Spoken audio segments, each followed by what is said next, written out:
Hey, so this is going to be week 37 pregnancy update. I've got quite a lot to go through.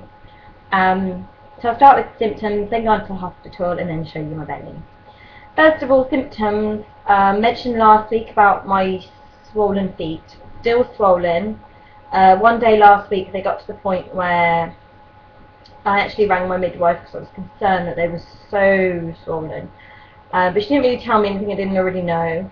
And she just said, as long as your hands and your face aren't swelling, then try not to worry too much.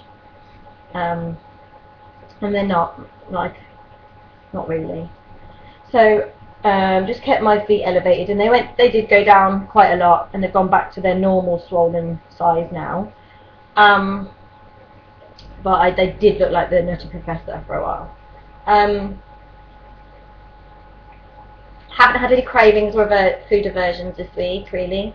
Just not eating very much, but then I haven't been eating very much for a while. Just small snacks and stuff. Yeah, that's kind of it. No real pains. Back pain sometimes in the morning, and still slight cramping on and off every day. Those really sharp pains that I mentioned last week seem to have subsided, and then they very rarely happen. I think it must be when the baby's head hits a nerve or something. They haven't happened very often. And kind of it. I have noticed a few stretch marks on the one side appearing. I mean, I've been putting aloe vera oil on, and body butter on, and moisturiser on every single day. And I bought some Palmer's cocoa butter to try and see if that helps. But they're really subtle, and I had quite a few silver stretch marks in the same area anyway before. So I don't know whether they're just old stretch marks that have stretched more or what, but keeping an eye on them just to try and stop them from growing too much. But so far so good. I haven't got too many, and they're not on the front of my belly, they're on my hips. So I'm hoping I won't get too many, touch wood, as I've only got a couple of weeks left. So that's it for cravings and symptoms and stuff. So hospital-wise, I've been packing and repacking and unpacking and then repacking again my hospital bag. On Wednesday, we went for a parenting craft class and a tour around the maternity suite. It's not really parenting craft, they just kind of go through signs and symptoms of labour, what to do and when, and pain relief in detail, like pros and cons and your hospital bag and stuff like that. So I found the hospital stuff quite useful to know what I need to take and what I don't need to take. I've kind of adapted it to myself because I know what I'm going to need to some degree and what I'm not going to need. So that was useful, but what I found most useful was seeing the actual maternity suite, because it's split into two sections.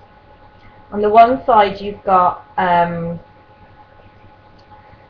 unit where all the doctors are, where if you have an epidural you have to go that side. If you want Pethidine, I think you have to go that side as well. And then on the other side of the corridor in the maternity suite you've got where the midwives are key and look after you, and you just have gas in there pretty much. But that's also the side where the birthing pool is, and I really want to try and have as natural a birth as possible, and I want to try the birthing pool because the bath is my favourite place to be, and I always feel my most relaxed when I'm having a bath. So in theory it's the place I'll want to be during labour.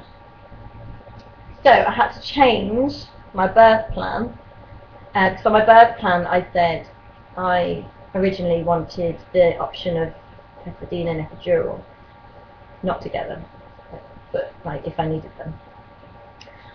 But I've taken that off my birth plan because if they think that you're going to want an epidural, they'll put you in the other side, where birthing pool isn't. So I've took that off my birth plan, and I've put in a few extra times about wanting to use the birthing pool for pain relief and to give labour in if possible, if it's free. So yeah, that was really, really interesting. Also finding out where to go and what to do. I can't remember if I've just said that or not.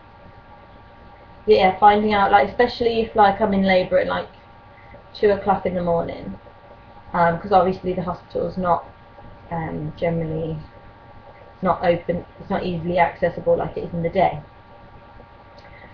So finding out where to go and what to do if I do need to go in early hours of the morning was helpful. So a piece of hair, it's really bothering me. Yeah, that was really interesting. So I'm really glad we went to that.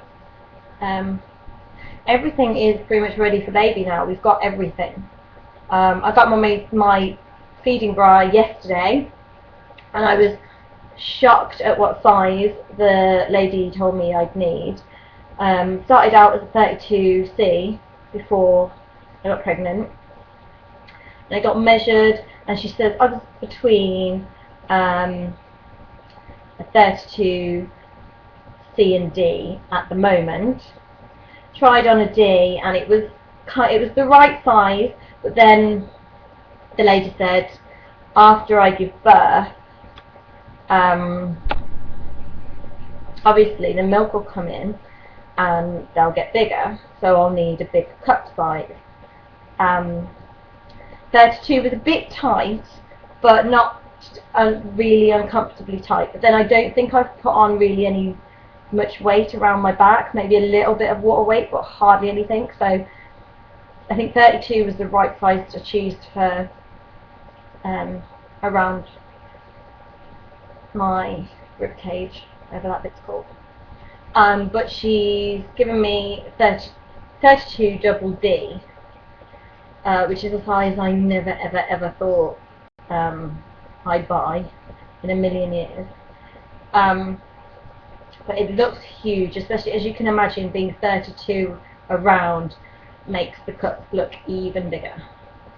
So, and I'm quite short.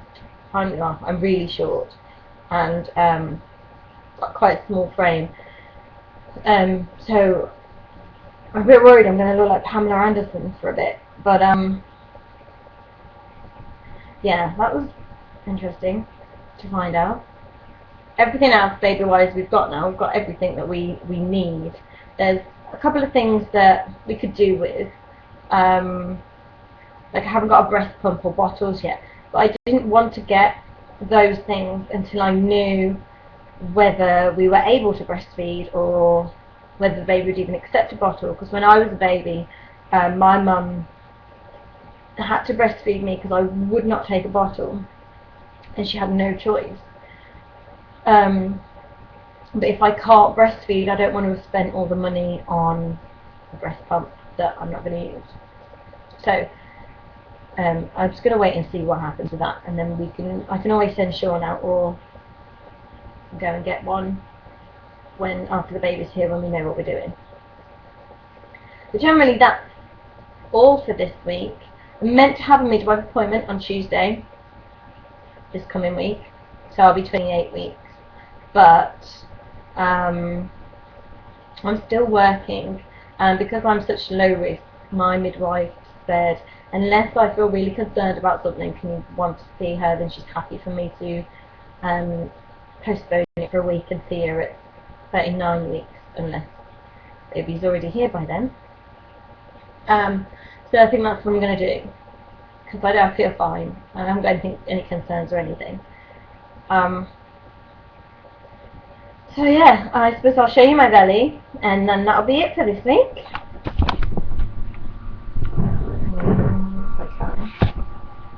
See what I'm doing.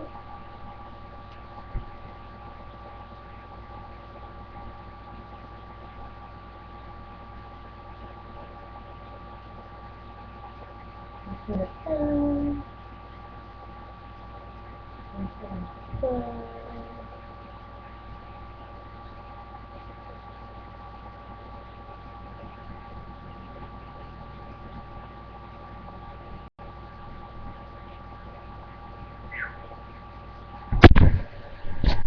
that's all for week 37. See you next week.